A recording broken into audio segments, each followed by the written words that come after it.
Hello learners, ഐപ്ലസിൻ്റെ പുതിയൊരു വീഡിയോയിലേക്ക് എല്ലാവർക്കും സ്വാഗതം.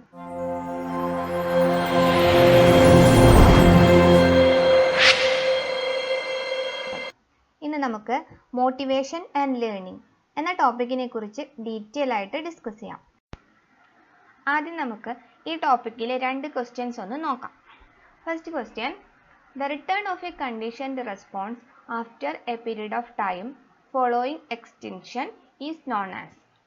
Options: A. Discrimination, B. Acquisition, C. Spontaneous recovery, D. Generalization. ഒന്ന് ട്രൈ ചെയ്തേ. Okay. Second question: the law which states that responses to a situation that are followed by satisfaction are strengthened. Options: A. Law of effect, B. Law of readiness, C. Law of exercise, D. Law of use. ഇതൊന്ന് try ചെയ്ത് നോക്കിയേ. Okay, ഈ class കഴിയുമ്പോഴേക്കും ഇതിൻ്റെ രണ്ടിൻ്റെ ആൻസറും കിട്ടിയിട്ടുണ്ടാവും.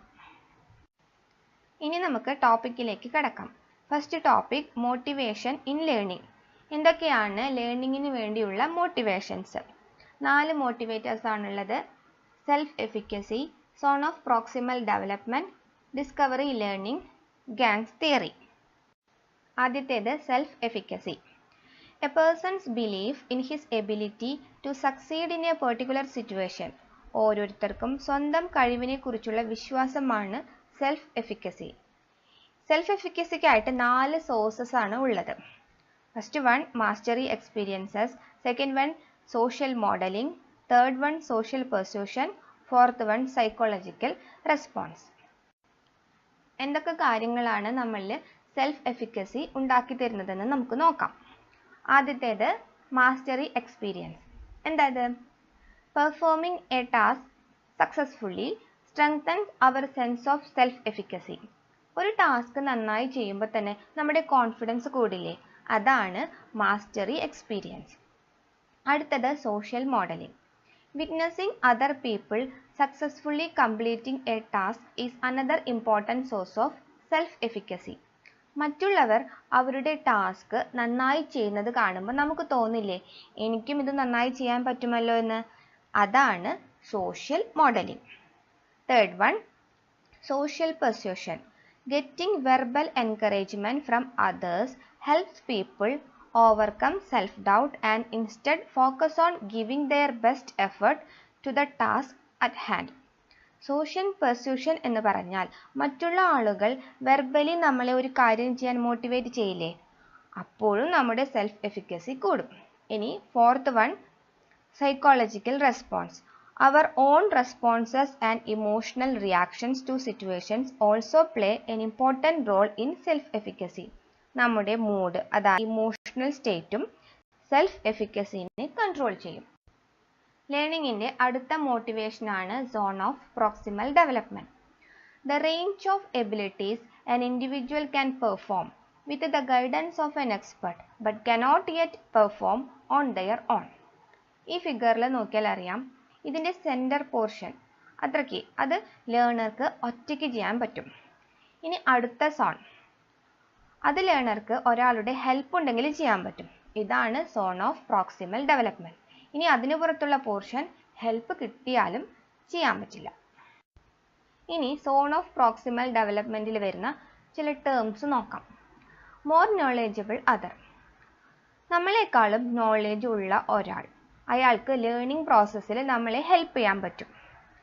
അതാണ് more knowledgeable other. Second one scaffolding theory. Learning പ്രോസസ്സിൽ അസിസ്റ്റ് ചെയ്യാൻ യൂസ് ചെയ്യുന്ന എല്ലാ ആക്ടിവിറ്റീസും ഇൻസ്ട്രുമെൻറ്റ്സ്, ടൂൾസ്, റിസോഴ്സസ് ഇതിനെയെല്ലാം ചേർന്നാണ് സ്കാഫോൾഡിംഗ് എന്ന് പറയുന്നത്. ഇനി തേർഡ് വൺ സോഷ്യൽ ഇൻ്ററാക്ഷൻ. ഇതെന്താന്ന് വെച്ചാൽ മോർ നോളജബിൾ പേഴ്സൺ ഉണ്ട്, സ്കാഫോൾഡിംഗ് ഉണ്ട്, ഇത് മാത്രമായി ലേണിംഗ് നടക്കുമോ? ഇല്ല. ലേണർ ഈ മോർ നോളജബിൾ പേഴ്സണുമായി ഇൻ്ററാക്റ്റ് കൂടി ചെയ്താലാണ് ലേണിംഗ് നടക്കുകയുള്ളൂ. ഇങ്ങനെയാണ് social interaction zone of proximal ഡെവലപ്മെൻറ്റിൻ്റെ പാർട്ടാകുന്നത്. ഇനി അടുത്ത ടോപ്പിക്കാണ് ഡിസ്കവറി ലേണിംഗ്. എന്തായത്? Learners construct their own knowledge and do this by organising and categorising information by discovering it rather than being told by the teacher. Learners ടീച്ചേഴ്സിൻ്റെ ഒന്നും help ഇല്ലാതെ തന്നെ അവരുടെ നോളേജ് ഒറ്റയ്ക്ക് കൺസ്ട്രക്ട് ചെയ്യുന്നു. എങ്ങനെ? അവർ ഡിസ്കവർ ചെയ്യുന്ന ഇൻഫർമേഷനെ ഓർഗനൈസ് ചെയ്തിട്ടും കാറ്റഗറൈസ് ചെയ്തിട്ടും. ഇതാണ് ഡിസ്കവറി ലേണിംഗ്. നെക്സ്റ്റ് ടോപ്പിക്കാണ് ഗാഗ്നേസ് തിയറി. റോബർട്ട് ഗാഗ്നെ ഒരു 9 സ്റ്റെപ്പ് പ്രോസസ്സ് ഇഫക്റ്റീവ് ലേണിങ്ങിനായിട്ട് ക്രിയേറ്റ് ചെയ്തിട്ടുണ്ട്. നമുക്ക് ഈ 9 ലെവൽസ് ഏതൊക്കെയാണെന്ന് നോക്കാം. Level 1 gaining attention, level 2 informing learners of the objective, level 3 stimulating recall of prior learning, level 4 presenting the stimulus, level 5 providing learning guidance, level 6 eliciting performance, level 7 providing feedback, level 8 assessing performance, level 9 enhancing retention and transfer. Next topic, learning by association. It is a style of learning that happens when two unrelated elements become connected in our brains through a process known as conditioning. രണ്ട് related ആയിട്ടുള്ള കാര്യങ്ങളെ നമ്മുടെ ബ്രെയിനിൽ connect ചെയ്യാനായിട്ട് എളുപ്പമാണല്ലേ. പക്ഷെ രണ്ട് കാര്യങ്ങളും unrelated ആണെങ്കിലോ? ഇതിനു വേണ്ടി ഉപയോഗിക്കുന്ന ലേണിംഗ് മെത്തേഡാണ് അസോസിയേഷൻ എന്ന് പറയുന്നത്. കണ്ടീഷനിങ് എന്ന പ്രോസസ്സാണ് അൺറിലേറ്റഡ് എലമെൻസിനെ കണക്ട് ചെയ്യിപ്പിക്കുന്നത്. 3 അസോസിയേറ്റഡ് ലേണിംഗ് മെത്തേഡ്സ് ആണ് ഇവിടെ ഡിസ്കസ് ചെയ്യുന്നത്. Classical conditioning, one shot learning, conditioned emotional response. Classical conditioning. Classical conditioning is when one neutral element becomes associated with a different element that already generates the desired response until neutral element stops being neutral and instead causes the same response. Russian സയൻറ്റിസ്റ്റായ Ivan Pavlov classical കണ്ടീഷനിങ്ങിന് famous ആയിട്ടുള്ള ഒരു experiment ചെയ്തിട്ടുണ്ട്. ആ experiment കാണുമ്പോൾ classical condition എന്താണെന്ന് clear ആവും. Pavlov ഒരു ഡോഗിനെയാണ് എക്സ്പെരിമെൻറ്റിൽ കണ്ടീഷൻ ചെയ്യുന്നത്. ഫസ്റ്റ് ഫിഗർ നോക്കാം. കണ്ടീഷനിങ്ങിന് മുൻപ് ഫുഡ് കാണുമ്പോൾ ഡോഗ് സലൈവേറ്റ് ചെയ്യും. ഇവിടെ ഫുഡ് സ്റ്റിമുലസും സലൈവേഷൻ റെസ്പോൺസും ആണ്. ഫുഡിന് നമ്മൾ അൺകണ്ടീഷണൽ സ്റ്റിമുലസ് എന്ന് പറയും, സലൈവേഷന് അൺകണ്ടീഷൻഡ് റെസ്പോൺസ് എന്നും. ഇനി സെക്കൻഡ് ഫിഗറിൽ സ്റ്റിമുലസ് ആയിട്ട് വരുന്നത് ബെല്ലടിക്കുന്നതാണ്. റെസ്പോൺസോ നോ സലൈവേഷൻ. ബെല്ലടിക്കുമ്പോൾ സലൈവേഷൻ ഒന്നും ഉണ്ടാവില്ല. അതായത് ബെല്ല് റിങ് ചെയ്യുന്നത് ഒരു ന്യൂട്രൽ സ്റ്റിമുലസ് ആണ്. തേർഡ് ഫിഗറിൽ ഇവിടെയാണ് കണ്ടീഷനിങ് നടക്കുന്നത്. ഫുഡും ബെല്ലും ഒരുമിച്ച് ഡോഗിന് പ്രസന്റ് ചെയ്യും. അപ്പോൾ ഡോഗിന് സലൈവേഷൻ ഉണ്ടാകും. ഇങ്ങനെ കുറേ തവണ റിപ്പീറ്റ് ചെയ്യും. ഇനി ഫോർത്ത് ഫിഗർ, ബെല്ലടിക്കുമ്പോൾ ഡോഗ് സലൈവേറ്റ് ചെയ്യാൻ തുടങ്ങും. അതായത് കണ്ടീഷനിങ് നടന്നു കഴിഞ്ഞു. ഇപ്പോൾ ബെല്ല് കണ്ടീഷൻഡ് സ്റ്റിമുലസും സലൈവേഷൻ കണ്ടീഷൻഡ് റെസ്പോൺസുമാണ്. അതായത് ന്യൂട്രൽ സ്റ്റിമുലസിനെ കണ്ടീഷൻ ചെയ്തിട്ട് കണ്ടീഷൻ സ്റ്റിമുലസ് ആയിട്ട് മാറ്റുകയാണ് ചെയ്യുന്നത്. നെക്സ്റ്റ് ടോപ്പിക്കാണ് പ്രിൻസിപ്പിൾസ് ഓഫ് ക്ലാസിക്കൽ കണ്ടീഷനിങ്. ഇവിടെ 5 പ്രിൻസിപ്പിൾസ് പറയുന്നുണ്ട്. അതിലെ ഫസ്റ്റ് വൺ അക്യൂസേഷൻ. എന്താ അത്? Response happens gradually. നമ്മൾ കണ്ടീഷൻ നടത്തുമ്പോൾ കണ്ടീഷൻ്റെ റെസ്പോൺസ് ഗ്രാജുവൽ ആയിട്ട് ഉണ്ടാവില്ലേ, അതിനെയാണ് അക്യൂസേഷൻ എന്ന് പറയുന്നത്. Second topic generalisation. സിമിലർ ആയിട്ടുള്ള എല്ലാ സ്റ്റിമുലസിനോടും ഒരുപോലെ റെസ്പോണ്ട് ചെയ്യുന്നതിനെയാണ് നമ്മൾ ജനറലൈസേഷൻ എന്ന് പറയുന്നത്. Third one discrimination. ഓരോ സ്റ്റിമുലസിനോടും അതിനനുസരിച്ച് ഡിഫറൻ്റ് ആയിട്ട് റെസ്പോണ്ട് ചെയ്യുന്നതിനെയാണ് സ്റ്റിമുലസ് ഡിസ്ക്രിമിനേഷൻ എന്ന് പറയുന്നത്. Fourth one extension. കണ്ടീഷനിങ് നടന്നു കഴിഞ്ഞു, അതിനുശേഷം നമ്മുടെ അൺകണ്ടീഷണൽഡ് സ്റ്റിമുലസിനെ എടുത്ത് മാറ്റുമ്പോൾ ഈ കണ്ടീഷൻഡ് റെസ്പോൺസ് ഗ്രാജുവൽ ആയിട്ട് ഇല്ലാണ്ടാവും. അതിനെ നമ്മൾ എക്സ്റ്റൻഷൻ എന്ന് പറയും. Last one spontaneous recovery. Extension നടന്നു കഴിഞ്ഞിട്ട് നമ്മുടെ കണ്ടീഷൻഡ് റെസ്പോൺസ് ഡിസപ്പിയർ ആയി. പിന്നെ വീണ്ടും നമ്മൾ അൺകണ്ടീഷൻഡ് സ്റ്റിമുലി ഇൻട്രൊഡ്യൂസ് ചെയ്യുമ്പോൾ ആ കണ്ടീഷൻഡ് റെസ്പോൺസ് റീഅപ്പിയർ ചെയ്യും. അതിനെ സ്പോണ്ടേനിയസ് റിക്കവറി എന്ന് പറയുന്നു. ഇനി ആദ്യം നമ്മൾ ട്രൈ ചെയ്ത ക്വസ്റ്റ്യൻ നമ്പർ 1 ഒന്നുകൂടി ട്രൈ ചെയ്താലോ? The return of a conditioned response after a period of time following extinction is known as options discrimination, B acquisition, C spontaneous recovery, D generalization. എന്താ answer? Answer spontaneous recovery അല്ലേ? ഇനി next associative learning method ആണ് one shot learning. ഗത്രി ആണ് ഇത് propose ചെയ്തിട്ടുള്ളത്. When an organism does something on one occasion, it will tend to do exactly the same thing if the occasion repeats itself. Full strength of bond between stimulus and response is reached during first pairing. ആദ്യത്തെ പെയറിങ്ങിൽ തന്നെ സ്റ്റിമുലസും റെസ്പോൺസും തമ്മിലുള്ള strong ആയിട്ടുള്ള bond ഉണ്ടാകുന്നു എന്നാണ് ഗത്രി ഈ one shot ലേണിംഗിൽ പറയുന്നത്. Last associative learning method ഇവിടെ പഠിക്കുന്നത് കണ്ടീഷൻഡ് ഇമോഷണൽ റെസ്പോൺസ് ആണ്. Learned emotional reaction or response to certain conditioned stimulus. ഇതും ക്ലാസിക്കൽ കണ്ടീഷനിങ് തന്നെയാണ്. പക്ഷേ റെസ്പോൺസ് എന്ന് പറയുന്നത് ഒരു ഇമോഷണൽ റിയാക്ഷൻ ആയിരിക്കുമെന്ന് മാത്രം.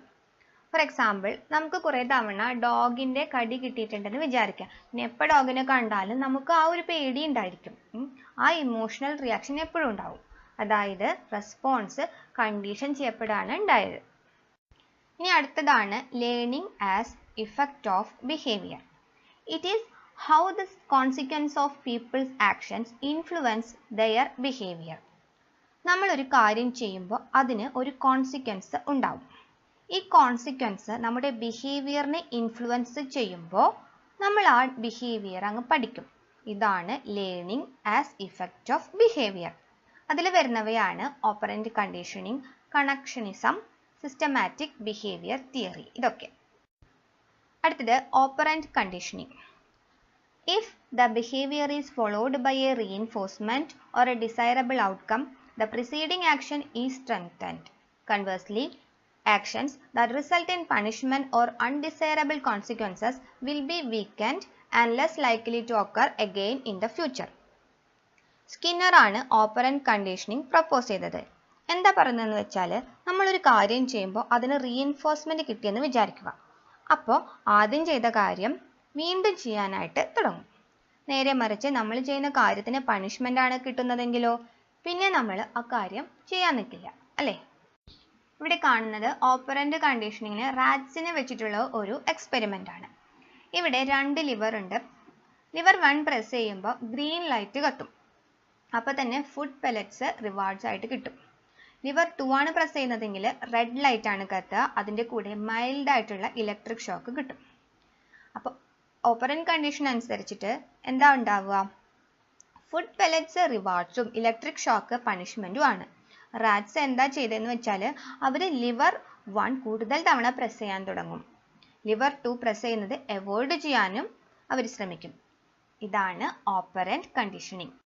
Next topic connectionism. ഇതിൻ്റെ മറ്റൊരു പേരാണ് തോണ്ടേക്സ് ലേണിംഗ് തിയറി. ഇതെന്താണെന്ന് നോക്കാം. The elements or ideas become associated with one another through experience. 2 elements associated ആകുന്നത് എക്സ്പീരിയൻസ് കൊണ്ടാണെന്നാണ് തോണ്ടേക്ക് പറയുന്നത്. ഈ കണക്ഷനിസത്തിന് ബേസിക് ലോസ് ഉണ്ട് 3 എണ്ണം. അത് ഓരോന്നും നോക്കാം. First one, law of exercise. The more the practice of A certain behaviour more it will be strengthened. കൂടുതൽ practice ചെയ്താൽ ബിഹേവിയറും കൂടുതൽ സ്ട്രോങ് ആവും. Second law, law of readiness. The more ready an individual to respond to a stimulus, the stronger will be the bond between them. Individual respond ചെയ്യാനായിട്ട് കൂടുതൽ ready ആയിട്ട് ഇരിക്കുകയാണെങ്കിലും സ്റ്റിമുലസും റെസ്പോൺസും തമ്മിലുള്ള bond കൂടുതലായിരിക്കും. Third law, law of effect. Responses to a situation that are followed by satisfaction are strengthened. റെസ്പോൺസിന് ശേഷം satisfaction ഉണ്ടാവുകയാണെങ്കിലും ആ behaviour കൂടുതൽ strong ആവും. ഇതാണ് കണക്ഷനിസം. ഇനി നമുക്ക് നമ്മുടെ സെക്കൻഡ് ക്വസ്റ്റ്യൻ ഒന്നുകൂടെ ട്രൈ ചെയ്ത് നോക്കാം. The law which states that responses to a situation that are followed by satisfaction are strengthened. Options: A. Law of effect, B. Law of readiness, C. Law of exercise, D. Law of use. Answer option A. Law of effect. Next topic ആണ് systematic behaviour theory. ഇത് തന്നെയാണ് clerk ഹെല്ലിൻ്റെ drive reduction തിയറിയും. നമ്മുടെ ബോഡിക്ക് ഒരു state of equilibrium ഉണ്ട്. ഇതിനെയാണ് homeostasis എന്ന് പറയുന്നത്. നമ്മുടെ ബോഡിയിൽ ഒരു ഫിസിയോളജിക്കൽ നീഡ് ഉണ്ടാകുമ്പോൾ അതിനനുസരിച്ചിട്ടുള്ള ഒരു എറൗസൽ ഉണ്ടാകും. ഈ എറൗസലിനെ നമ്മൾ ഡ്രൈവ് എന്ന് പറയും. ഈ ഡ്രൈവ് ഒരു അൺപ്ലസൻറ്റ് സ്റ്റേറ്റ് നമ്മളിൽ ക്രിയേറ്റ് ചെയ്യും. ഈ അൺപ്ലസൻറ്റ് സ്റ്റേറ്റ് റെഡ്യൂസ് ചെയ്യാൻ വേണ്ടിയിട്ട് നമ്മൾ വഴി കണ്ടെത്തും. അപ്പോൾ ഈ ഫിസിയോളജിക്കൽ നീഡ് റെഡ്യൂസ് ചെയ്തിട്ട് റീഇൻഫോഴ്സ്മെന്റ് ഉണ്ടാകും. റീഇൻഫോഴ്സ്മെന്റ് കൂടുമ്പോഴാണല്ലോ നമ്മുടെ ബിഹേവിയർ കൂടുതൽ സ്ട്രോങ് ആവുന്നത്. ഇതാണ് സിസ്റ്റമാറ്റിക് ബിഹേവിയർ തിയറി. ഇതിനായിട്ട് ഒരു മാത്തമാറ്റിക്കൽ മോഡലും അദ്ദേഹം ഡെഡ്യൂസ് ചെയ്തിട്ടുണ്ട്. ഇനി നെക്സ്റ്റ് ടോപ്പിക് ആണ് cognitive theories of learning. To understand how thought processes influence learning. നമ്മുടെ തോട്ട്സ് എങ്ങനെ ലേണിങ്ങിനെ ഇൻഫ്ലുവൻസ് ചെയ്യുന്നു എന്നാണ് കോഗ്നിറ്റീവ് തിയറി പറയുന്നത്. Latent learning, insight learning, expectancy learning ഇതെല്ലാം കോഗ്നിറ്റീവ് തിയറീസ് ഓഫ് ലേണിംഗ് ആണ്. Latent learning. Knowledge that only becomes clear when a person has an incentive to display it. നമ്മൾ കാര്യമൊക്കെ പഠിച്ചിട്ടുണ്ടായിരിക്കും, പക്ഷെ ആവശ്യം വരുമ്പോൾ മാത്രമേ അത് ഉപയോഗിക്കൂ. ഇതിനെയാണ് ലേറ്റന്റ് ലേണിംഗ് എന്ന് പറയുന്നത്. എഡ്വേർഡ് ടോൾമാന്റെ ഫേമസ് ആയിട്ടുള്ള ഒരു മെയ്സ് എക്സ്പെരിമെന്റ് ഉണ്ട്. അദ്ദേഹം റാറ്റ്സിനെ 3 ഗ്രൂപ്പാക്കി തിരിച്ചു. അതിലെ ഗ്രൂപ്പ് 3 കൺട്രോൾ ഗ്രൂപ്പാണ്. ഫസ്റ്റ് ഗ്രൂപ്പിന് ഓരോ തവണ മെയ്സ് സോൾവ് ചെയ്തപ്പോഴും അദ്ദേഹം റീഇൻഫോഴ്സ് ചെയ്തു. സെക്കൻഡ് ഗ്രൂപ്പിനാണെങ്കിലോ 10 ഡേയ്സ് റീഇൻഫോഴ്സ്മെന്റ് ഒന്നും നടത്തില്ല. 10th ഡേ മുതൽ മാത്രമേ റീഇൻഫോഴ്സ് ചെയ്തുള്ളൂ. ആക്ച്വലി ഈ ഗ്രൂപ്പ് 2 മെയ്സ് സോൾവ് ചെയ്യാനൊക്കെ ആദ്യമേ പഠിച്ചിട്ടുണ്ടായിരുന്നു, പക്ഷെ അതിനൊരു റീസൺ വേണ്ടി വന്നപ്പോൾ മാത്രമേ അവർ സോൾവ് ചെയ്തുള്ളൂ എന്ന് മാത്രം. Next topic insight learning. A process that leads to a sudden realisation regarding a problem.